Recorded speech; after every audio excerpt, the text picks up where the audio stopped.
جب گھر میں بچے پیدا ہوتے ہیں تب خوشی کا ماحول ہوتا ہے، لیکن اسلام صرف خوشی منانا ہی نہیں سکھاتا بلکہ بچوں کے حق بھی بتاتا ہے۔ انہی حقوں میں ایک ہے عقیقہ۔ عقیقے کا مطلب ہوتا ہے اللہ کا شکر ادا کرنا اور بچے کو اللہ کے حوالے کر دینا۔ رسول صلی اللہ علیہ وسلم نے فرمایا، ہر بچہ اپنے عقیقے کے بدلے گروی ہوتا ہے۔ اس کا مطلب یہ ہے کہ عقیقہ صرف ایک رسم نہیں ہے بلکہ بچے کے لیے رحمت، حفاظت اور برکت کا ذریعہ ہے۔ عقیقہ کرنے سے بچے پر اللہ تعالیٰ کی رحمت آتی ہے، نظر اور بلا سے حفاظت ہوتی ہے اور گھر میں برکت ہوتی ہے، ماں باپ کا شکر ادا ہوتا ہے۔ عقیقہ ایک چھوٹا سا عمل ہے لیکن اس کا اثر پوری زندگی پر ہوتا ہے۔ بہت سے لوگ کہتے ہیں پیسہ نہیں تھا اسی لیے عقیقہ نہیں کر پائے۔ اسلام مجبوری کو سمجھتا ہے لیکن جان بوجھ کر چھوڑ دینا صحیح نہیں ہے۔ عقیقہ نہ ہونے سے برکت میں کمی ہوتی ہے، ماں باپ ایک سنت سے محروم رہ جاتے ہیں اور بچہ بھی اس خاص دعا سے محروم ہو جاتا ہے۔ یہ گناہ تب ہوتا ہے جب انسان کے پاس پیسہ ہو پھر بھی وہ چھوڑ دے۔ اللہ نیت دیکھتا ہے، اسی لیے جب بھی موقع ملے عقیقہ ضرور کرے۔ ایک سوال جو ہر گھر میں پوچھا جاتا ہے، حدیث کے مطابق لڑکے کے لیے 2 بکری اور لڑکی کے لیے 1 بکری۔ پر دوستو، اس کا مطلب یہ ہرگز نہیں ہے کہ لڑکا زیادہ قیمتی ہے، بلکہ اسلام میں لڑکی کا درجہ بہت بلند ہے۔ یہ فرق صرف ذمہ داری اور فطرت کے حساب سے ہے۔ اسلام برابری نہیں بلکہ انصاف سکھاتا ہے۔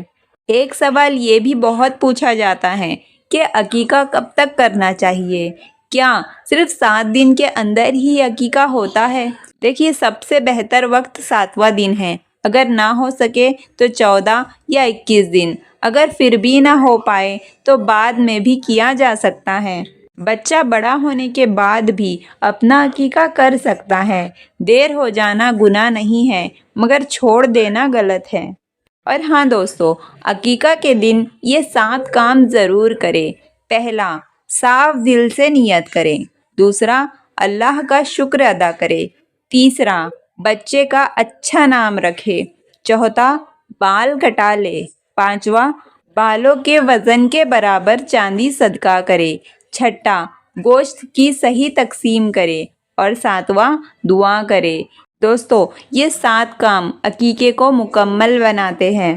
ایک اور سوال آتا ہے کہ عقیقہ اور صدقے میں کیا فرق ہے؟ کیا صدقہ دینے سے عقیقہ ہو جاتا ہے؟ جس کا جواب ہے، صدقہ ایک الگ عبادت ہے اور عقیقہ ایک الگ سنت ہے۔ صدقہ عقیقہ کا بدلہ نہیں بن سکتا۔ یاد رکھیے، ہر عبادت کا اپنا مقام ہوتا ہے۔ ابھی یہ جاننا بھی ضروری ہے کہ عقیقہ کا گوشت کیسے تقسیم کرے۔ 3 حصے کر سکتے ہیں، خود بھی کھا سکتے ہیں، غریبوں کو دے سکتے ہیں، رشتہ داروں کو کھلا سکتے ہیں۔ اسے پکانا بھی جائز ہے اور کچا بھی دے سکتے ہیں۔ دیکھیے، اسلام آسانی والا دین ہے۔ اب بات کرتے ہیں عقیقہ کی نیت اور اس کی دعا کے بارے میں۔ دیکھیے، نیت دل سے ہوتی ہے۔ دل میں ایسی نیت کر لے کہ میں اللہ کے لیے اپنے بچے کا عقیقہ کرتا ہوں۔ اور جب عقیقہ کے وقت دعا کی جاتی ہے تو دعا میں بچے کے لیے نیک زندگی، ایمان، صحت اور برکت کی دعا کرے۔ دوستو، عقیقہ کا روحانی اثر یہ ہوتا ہے کہ نظر سے حفاظت ہوتی ہے، برے اثرات کم ہوتے ہیں اور بچے کے اخلاق پر اچھا اثر پڑتا ہے اور بچہ ماں باپ کے لیے رحمت بن جاتا ہے۔ دوستو، یہ دنیا کا نہیں، آخرت کا بھی انویسٹ ہے۔ اب سوال یہ آتا ہے، کیا غریب آدمی پر بھی عقیقہ فرض ہے؟ جس کا جواب ہے، عقیقہ فرض نہیں، سنت مؤکدہ ہے اور غریب پر کوئی زور نہیں۔ قرض لے کر کرنا ضروری نہیں ہے۔ اللہ ہم سب کو اپنی اولاد کے حق صحیح طریقے سے ادا کرنے کی توفیق عطا فرمائے۔ آمین۔